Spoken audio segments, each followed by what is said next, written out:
Assalamualaikum warahmatullahi wabarakatuh. Alhamdulillahirabbil alamin wa bihi nasta'in ala umuri dunya waddin. Asyhadu an la ilaha illallah wahdahu la syarika lah wa asyhadu anna Muhammadan abduhu wa rasuluh wa la nabiyya ba'dahu. Allahumma shalli wa sallim ala nabiyyina Muhammadin wa alihi wa sahbihi wa sallim. Allahumma subhanaka la ilma lana illa ma 'allamtana wa 'allimna ma yanfa'una wa zidna ilman. Allahumma rabbana atina fid dunya hasanah wa fil akhirati hasanah wa qina adzabannar. Amin.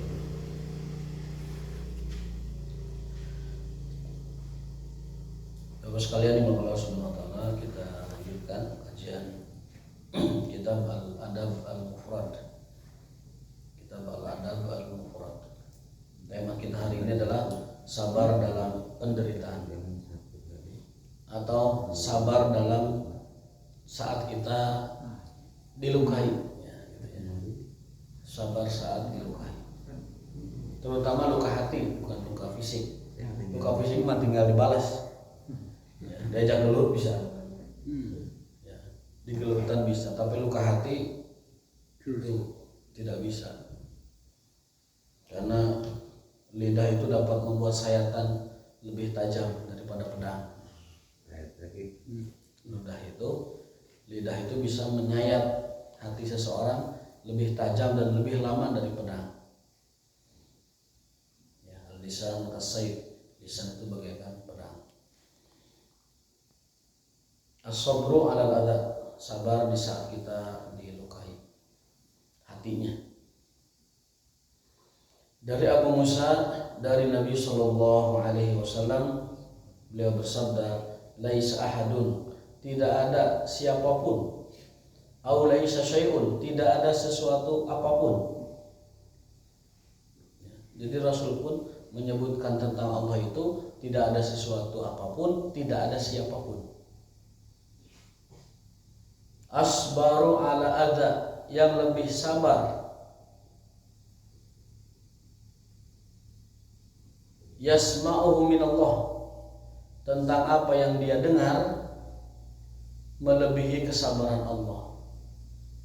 Maka Allah punya sifat as-sabur, yang maha penyabar. Maksudnya apa? Tidak langsung menyiksanya, tidak langsung menghukumnya, tapi Allah bersabar.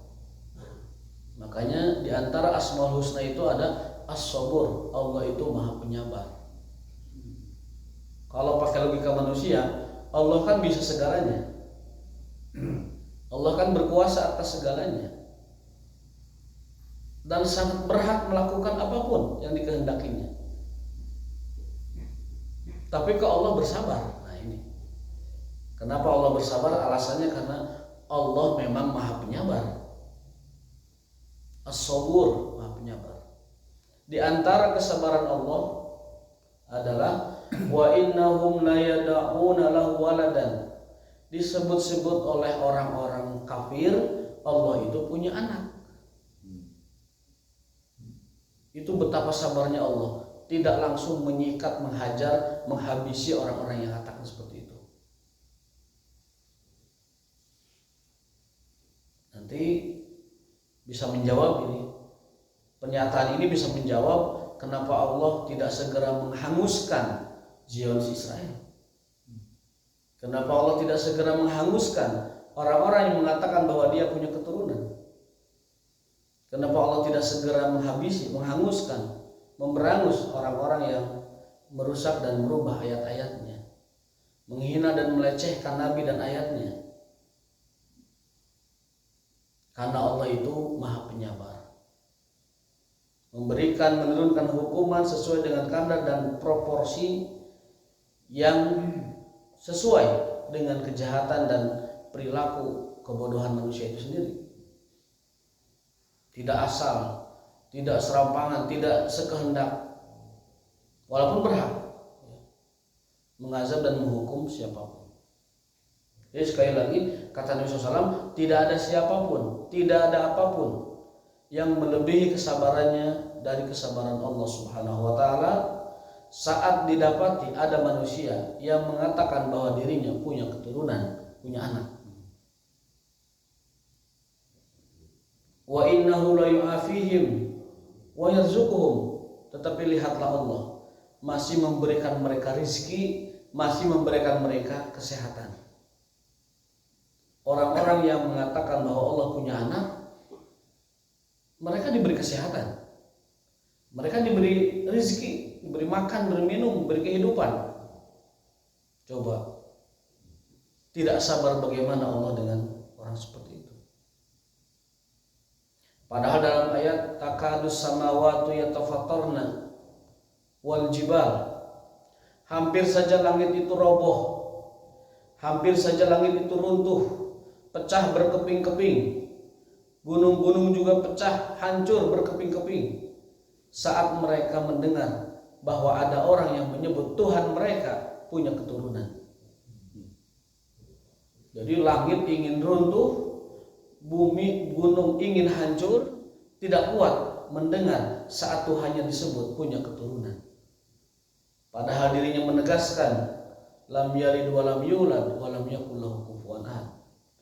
Ia ada, ia abadi dalam keesaannya, dalam kemahatunggalannya, tidak beranak dan tidak diperanakan, dan tidak ada yang sekufu, semisal, setara, sebanding sama dengan dia.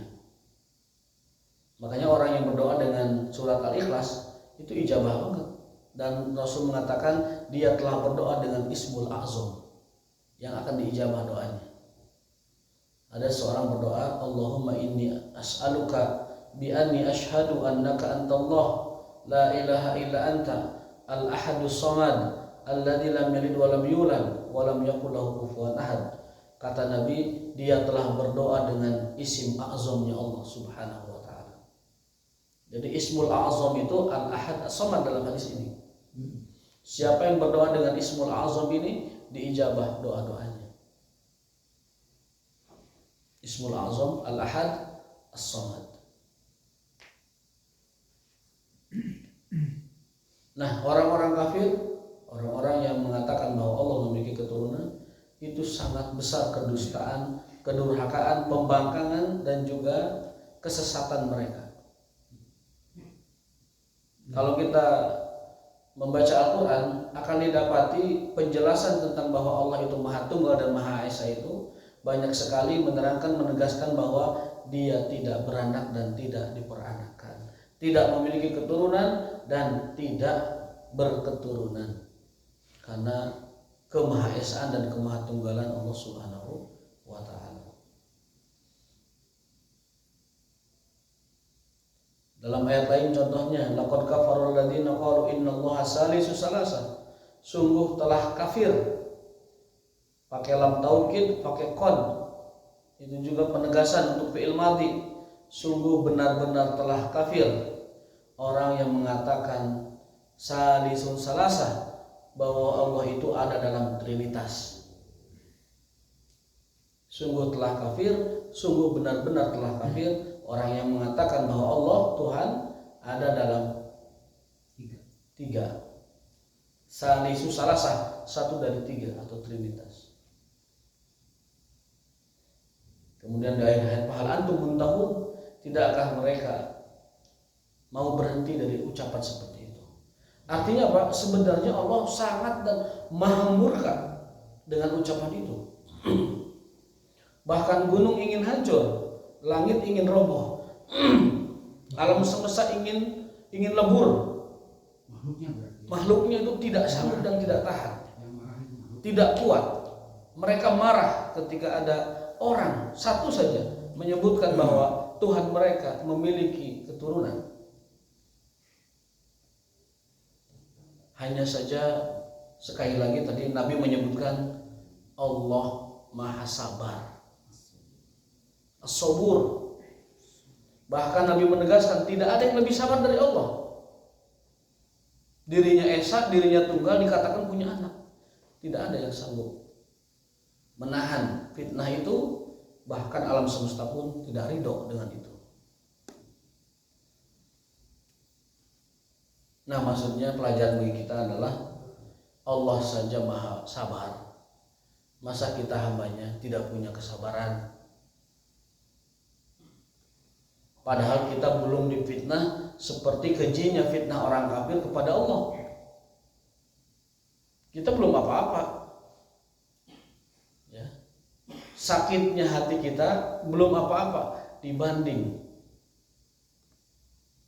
beratnya Allah Subhanahu wa taala mendengar orang mengatakan dirinya punya keturunan. Tetapi kita belajar dari Allah taala tentang sifat kesabaran. Ada sebuah riwayat kita disuruh untuk berakhlak dengan akhlak Allah.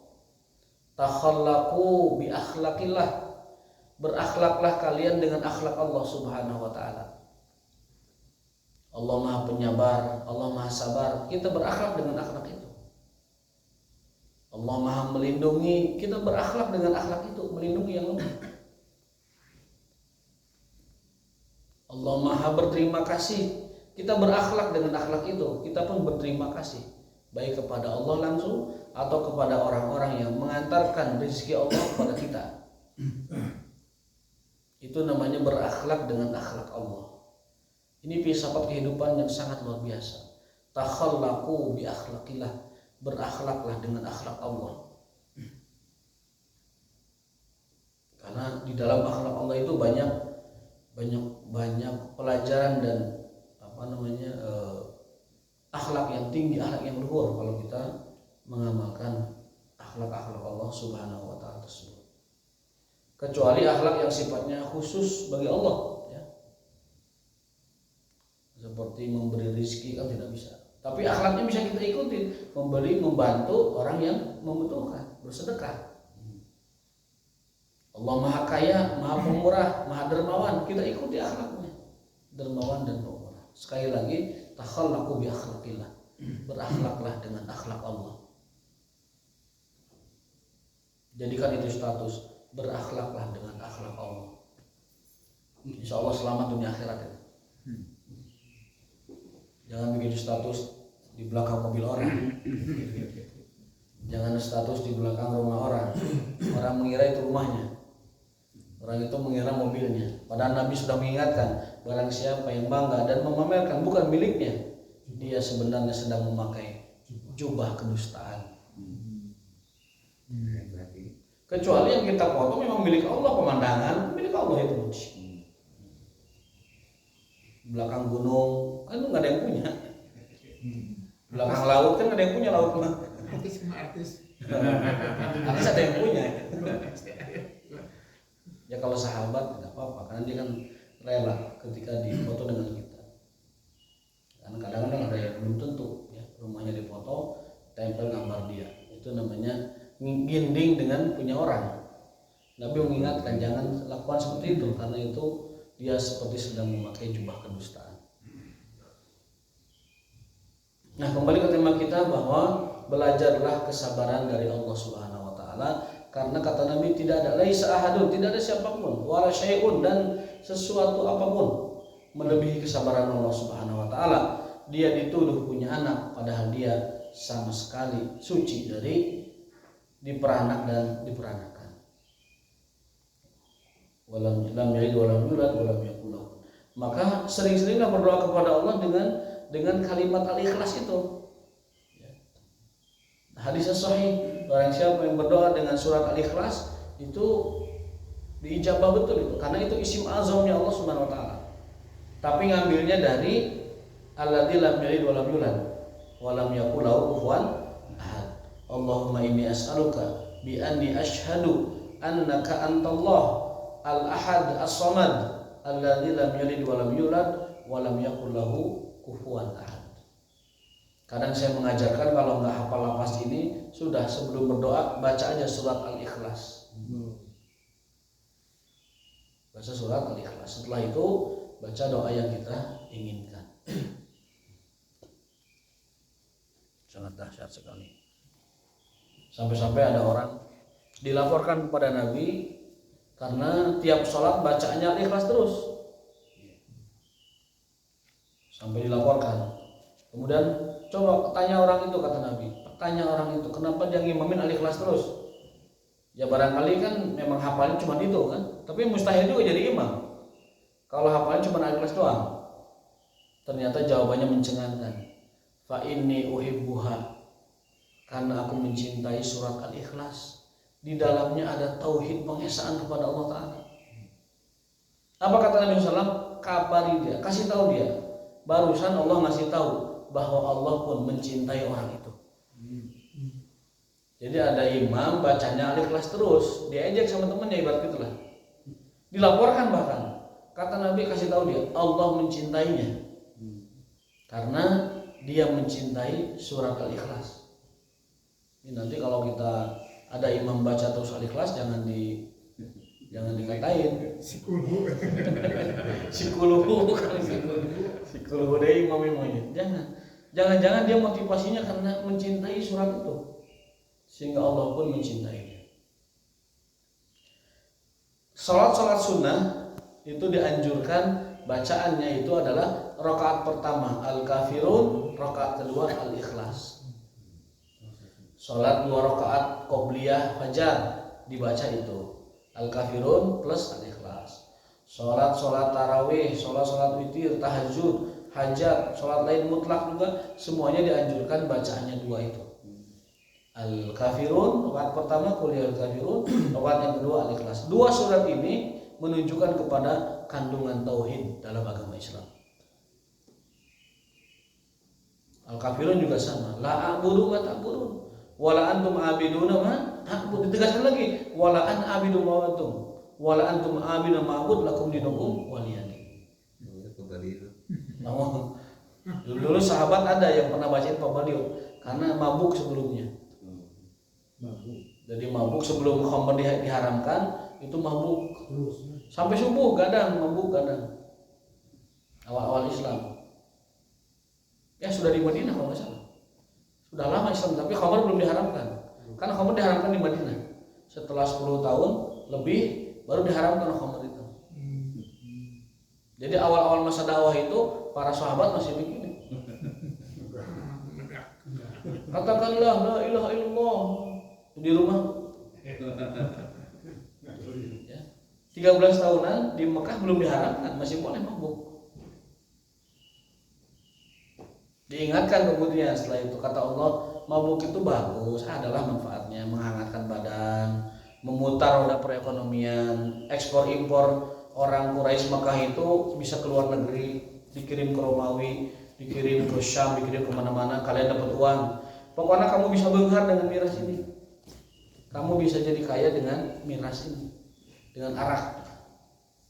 Kamu juga hangat badannya. Kalau musim dingin minum arak hangat badannya. Itu. Dan memang Allah akui memang benar. Tapi kata Allah apa? Madaratnya lebih besar. Ismuhuma akbaru min nafihima. Madaratnya lebih besar daripada manfaatnya. Itu dulu oleh Allah itu disampaikan. Karena bangsa Arab itu bangsa yang tidak bisa lepas dari khamr. Bangsa Arab itu bangsa yang susah lepas dari minuman keras, arak.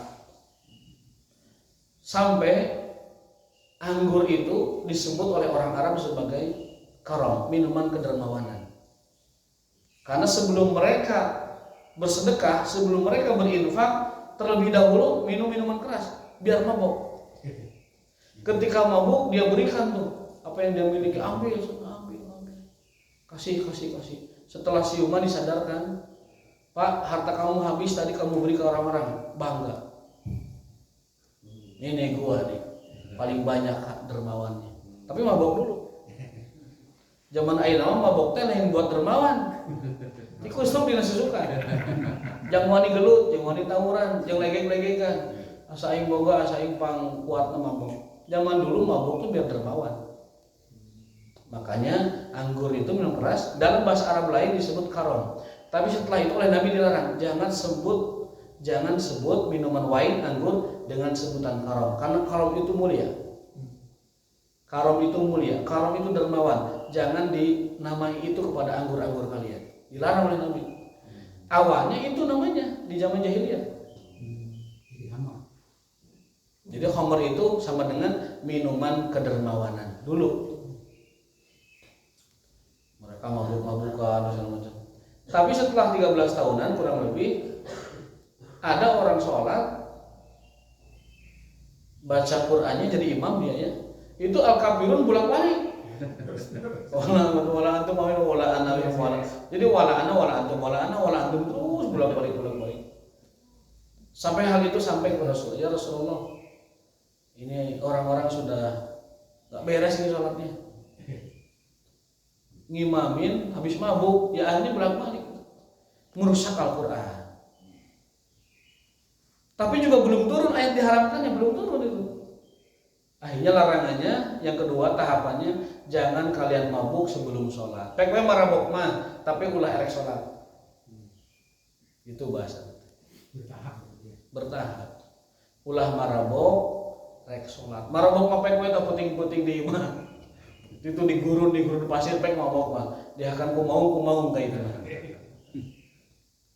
Ku aja, tapi jangan waktu sholat, jangan menjelang sholat. Oke, beres. Nah, terakhir ada tanda petik ya, haflah, semacam pesta, semacam kumpul-kumpulan nongkrong gitu, begadang di rumah salah seorang orang terkaya saat itu, namanya Abdurrahman bin Auf, kaya raya. Kita kenal beliau saudagar yang sukses. Minum di situ, namanya juga orang kaya. Oyo. Yalah tahan. Biasa. Ngolen. Mentraktir orang kaya kan mentraktir.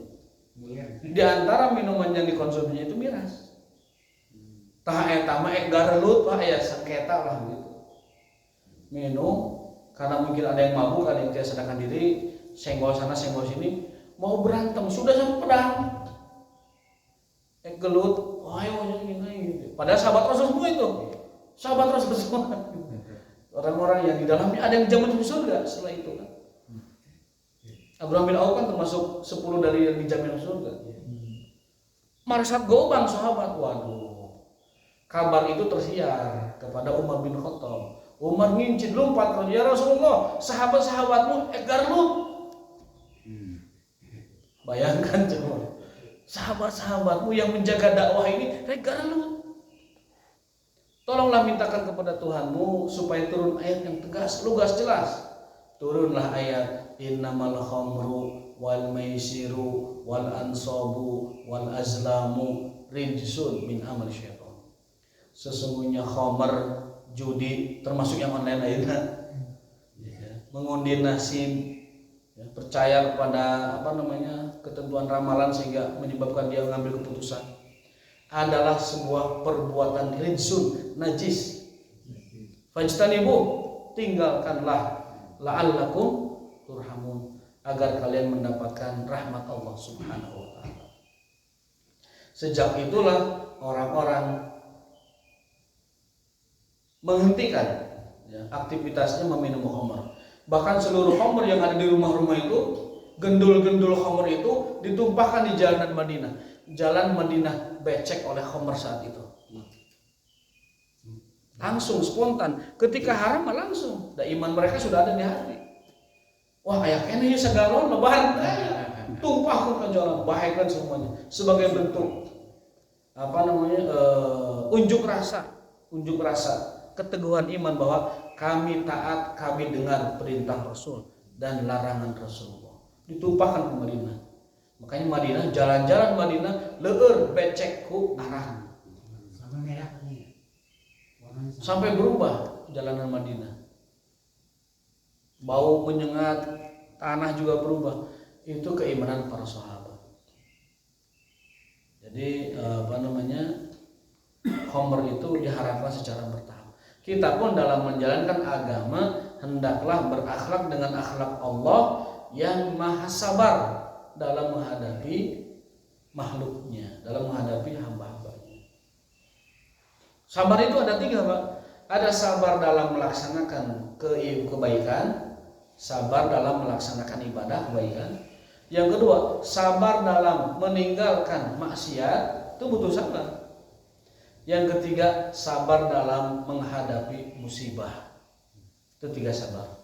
As-sabru fi ta'ah, sabar untuk ketaatan. Seperti datang ke masjid kan butuh sabar. Kita lagi tidur, nyenyak selimut tebal, wudu tiris. Sabar maksa wudu atau sabar ngagoler? Sabar maksa wudu.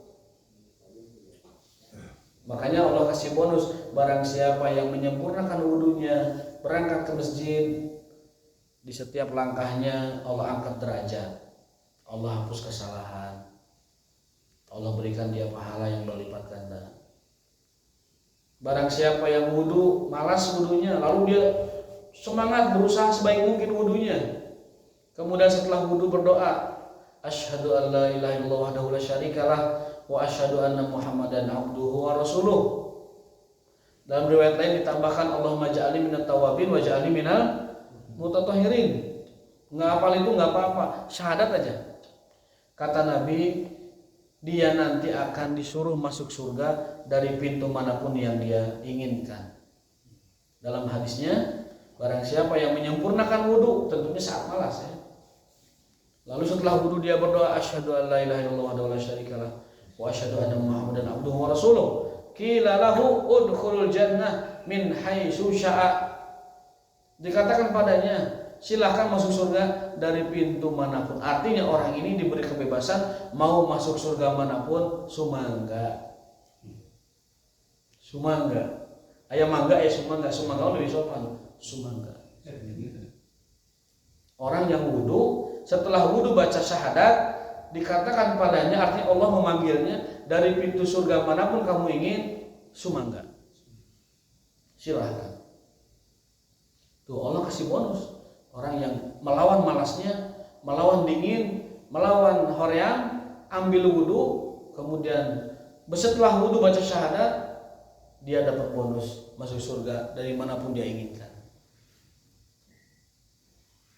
Pintu manapun diinginkan masuk. Hadis Bulughul Maram nomor 54. Kok disuruh milih pintu surga? Karena surga ada beberapa pintu. Surga itu ada 8 pintu. Saya pernah sampaikan. Surga itu ada 8 pintu. Pintu sholat, pintu puasa, pintu zakat, sedekah ya, pintu jihad, pintu taubat, pintu tawakal, kemudian pintu zikir, lalu yang terakhir pintu apa? Ada yang kelewat tadi? Pintu sholat, pintu puasa, arwayan itu, pintu zakat dan sedekah, pintu jihad, pintu tawakal, pintu sabar, kemudian pintu zikir, satu lagi saya lupa, 8. Jihad sudah tadi.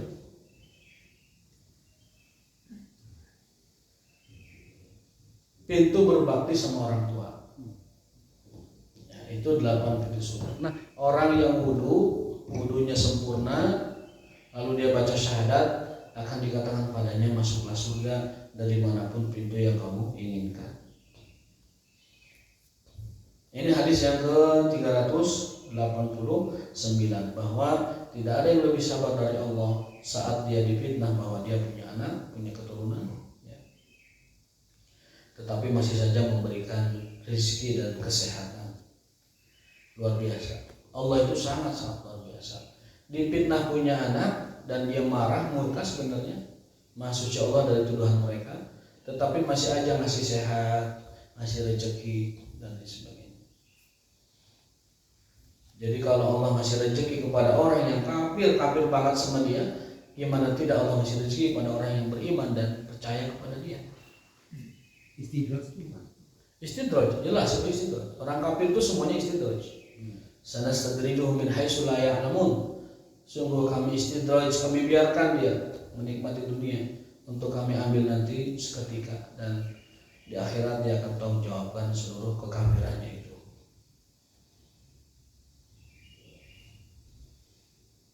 Berikutnya, yang lebih sabar dari kita semua adalah Nabi Muhammad SAW. Tidak ada orang yang lebih sabar dari Nabi Muhammad SAW. Asyadul bala'i anbiya. Asyadul bala' al-anbiya. Orang yang paling berat ujiannya adalah para nabi. tsummal amsal fal amsal, kemudian turun ke bawah. Jadi bala kita ini belum seberapa. Orang paling berat balanya itu adalah para nabi. Dan orang paling sabar itu para nabi. Di antara yang paling sabar dari para nabi adalah nabi kita Muhammad SAW. Lihat kesabaran beliau di antaranya. Dari A'mash radhiyallahu taala anhu, sami'tu Syaqiqan yaqul. Aku mendengar Syaqiq berbicara. Qala Abdullah mengatakan, qasaman nabi qismatan. Rasul itu pernah membagi sesuatu, ngabagikan sesuatu. Mungkin pembagian jatah ghanimah, mungkin pembagian jatah dari santunan Baitul Mal mungkin. Tapi setahu saya ini ghanimah.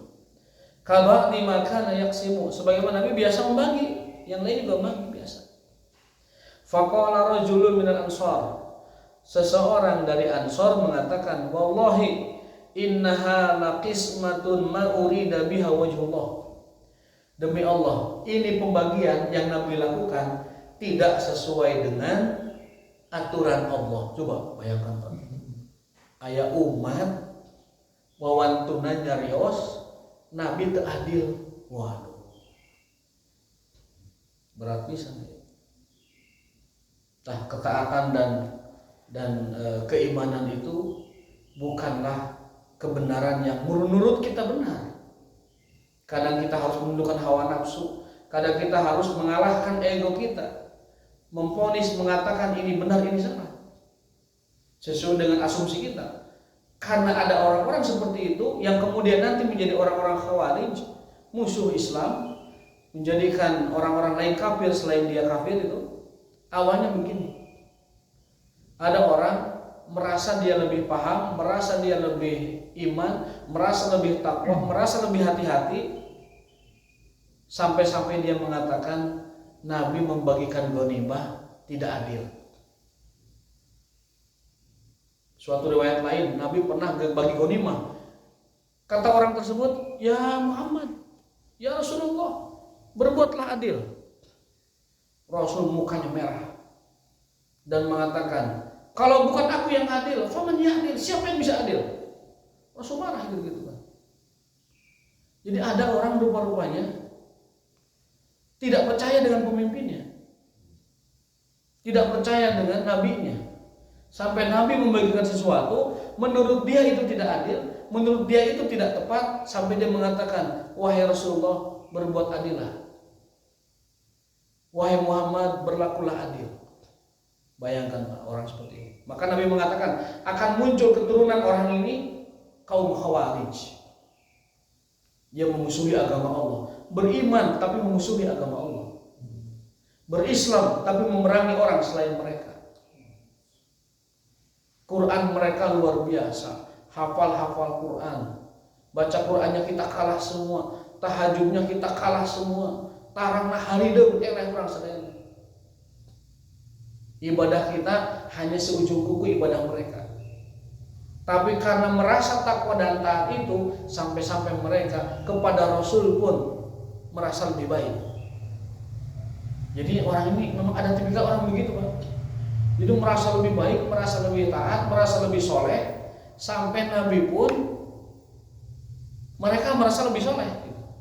Ini penyakit ini, penyakit dalam agama ini. Merasa lebih soleh dari Nabi. Karena Nabi dia pandang membagikan sesuatu itu tidak adil, dia mengatakan adilah engkau wahai Rasulullah, wahai Muhammad. Dan ini yang Rasul khawatirkan, orang-orang seperti ini nih. Saking solehnya merasa lebih soleh, saking alimnya merasa lebih alim, saking hebatnya merasa lebih hebat, bahkan dari Rasul SAW. Ini gejala ini zaman sekarang mulai muncul kayak begitu Pak. Seolah lebih tahu dari Rasul, mengklaim yang gaib, pada Rasul aja tidak mengklaim yang gaib, memberi kabar-kabar yang gaib. Rasul saja tidak diberi ilmu tentang yang gaib, kecuali yang Allah kasih pengetahuan tentangnya. Tapi orang ada yang sudah merasa lebih hebat dari Rasulullah, merasa lebih alim, merasa lebih soleh, merasa lebih taat, merasa lebih tahu dan lain sebagainya. Zaman dulu orang seperti ini sudah muncul, nyuruh adil ke Rasulullah, bayangkan coba. Itu sampai Umar itu udah mesak gobang gitu. Diteuk-teuk ku aing sia. Bahasa urang itu diteuk-teuk ku aing sia. Tegas Umar itu. Kan tidak masuk akal ada orang nyuruh adil ke Rasul, tidak masuk akal. Gimana ceritanya? Sealim-alimnya orang, sesoleh-solehnya orang, sehebat-hebatnya iman seseorang, mustahil nyuruh adil ke Rasul kalau benar orangnya. Mau iman kayak malaikat Jibril sekalipun, mau iman kayak malaikat Israfil sekalipun, kalau sudah ngomong ke Rasul, berbuat adillah wahai Muhammad, itu udah menyimpang. Sesoleh apapun dia, bahkan sekaliber kalaupun orang itu imannya kayak Jibril, tidak boleh mengatakan itu kepada Rasulullah. Menyuruh Rasul berbuat adil, itu penyimpangan, penyakit itu seperti itu. Sahabat-sahabat lain itu kalau hendak memberi masukan ke Rasul, nanya dulu, ya Rasulullah, hadza wahyun aw ra'yun? Ya Rasul, ini wahyu atau pendapat? Itu, nanya dulu. Kalau wahyu, no scratcher, tidak ada bantahan. Kalau ini pendapat, saya punya usul ya Rasulullah, gitu harusnya. Adabnya begitu. Seperti Salman mengusulkan, saya punya strategi kalau ngalahin perang besar, bikin parit. Pemuda-pemuda di Madinah ketika mau perang Badar ngusulin, ya Rasulullah, kita jorang musuh di luar, jangan di Madinah. Karena sebelumnya ada usulan biar musuh masuk dulu Madinah kita hancurkan. Enggak, kita jorang di luar, tunjukkan keberanian. Ketika perang Uhud kebalikan. Orang-orang berpendapat, udah karena kita telah memenangkan mereka di Badar, suruh mereka masuk, kita hajar. Tapi Rasulullah SAW sudah keburu pakai baju perang atas usulan anak muda, kita lawan di luar. Sampai para pemuda menyesal, ya Rasulullah, kalau ini pendapat kami. Tapi kalau wahyu ya kami tidak punya pilihan. Sam'an wa ta'atan, sami'na wa ta'ana. Nah itu seperti itu. Rasulullah SAW pernah disuruh orang untuk bersikap adil.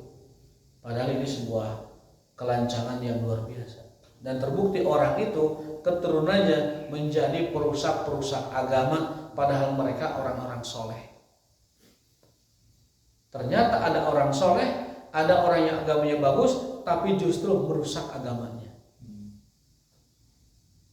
Ibadahnya bagus, agamanya bagus, tampilannya juga bagus, tampilan orang-orang yang luar biasa, tapi kerjaannya merusak agama, merusak stabilitas, merusak lain semacam muslimin, dikafir-kafirkan oleh dia. Qultu ana la aqulanna lin nabi. Nah, kata sahabat yang mendengar bahwa ada orang yang mengatakan Rasul tidak adil, itu melaporkan, ya Rasulullah, si anu mengatakan bahwa Tuhan tidak adil. Taghayyara wajhu, Nabi berubah mukanya menjadi merah. Kok ada ya umatku iman kepadaku tapi mengatakan aku tidak adil? Belum beres itu imannya, walaupun tampilannya soleh, tampilannya sebagai sahabat, tapi mengatakan harus tidak adil itu tidak mungkin. Wa ghadibah, dan murka Rasulullah, hatta waditu anni lam akun akhbartuhu, sampai ngasih tahunya itu mengatakan sebenarnya kalau tahu begini aku tidak akan memberitahu beliau. Laqad udhiya Musa, summa qala, Nabi bersabda setelah itu, laqad udhiya Musa, sungguh Musa alaihissalam telah disakiti oleh orang Yahudi melebihi apa yang aku alami sekarang. Fasabara, namun Nabi Musa bersabar. Jadi Nabi Muhammad SAW ketika disakiti hatinya disebut tidak adil, itu berat dan murka, hatinya sakit. Oleh umatnya disebut tidak adil, tapi beliau menghibur diri. Laqad udhiya Musa akbar min hadza. Sungguh Musa telah bersabar lebih dariku menghadapi kaumnya Yahudi, bayangkan. Fasabara, namun dia bersabar. Memang Nabi Musa ini banget dengan orang Yahudi, menghadapi kelakuan Yahudi itu Nabi Musa luar biasa sabar. atau mintalah kepada Allah supaya kami juga jadi nabi seperti kamu. Yahudi. Jadi hoream dinasehati, ya, tidak mau diingatkan terus, akhirnya minta langsung diedankan ke Yahudi. Atau kieu Musa lah, cik suhunkeun ka Allah SWT, urangnya jadi nabi jika anjeun. Tuh bayangkan. Gitu. Tong broning nabi, aya ngomong gitu jamaah, Ustaz, atuh abi ge hoyong juga Ustaz, pamintakeun ka Allah juga Ustaz. Gelos kan. Aing diajar agama 17 tahun. Bahasa kitu kajeng-kajengan teh. 15 tahun diajar agama mulai raraban, kemudian nanti tajur biasa pindah kemudian terus sampai akhirnya kita pindah besar. Iya tiba-tiba supaya supaya tidak dinasihati sama Ustaz, doakan saya jadi Ustaz seperti Ustaz. Bayangkan gitu. Kan tidak sopan. Ini ke Nabi begitu. Wahai Musa, geus kieu bae lah, cik doakeun ka Allah supaya urang ge jiga anjeun jadi nabi. Subhanallah. Tapi Musa bersabar.